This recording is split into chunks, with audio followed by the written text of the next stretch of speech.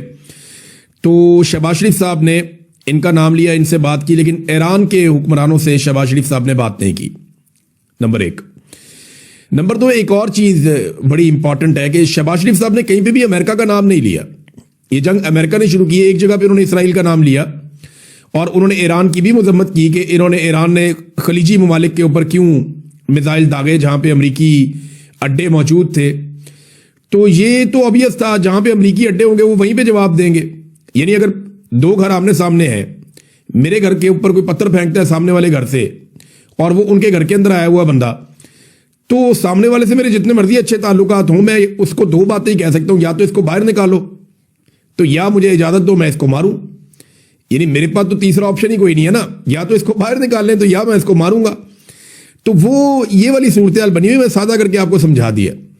اب یہاں پہ پاکستان کے وزیر اعظم نے ایک تو ایرانی قیادت سے بات چیت نہیں کی، ان کے بارے میں کچھ نہیں لکھا، نہ ہی امریکہ کے بارے میں انہوں نے کچھ لکھا، اور امریکی صدر کو شہباز شریف صاحب سیویئر کہتے ہیں جنوبی ایشیا کا۔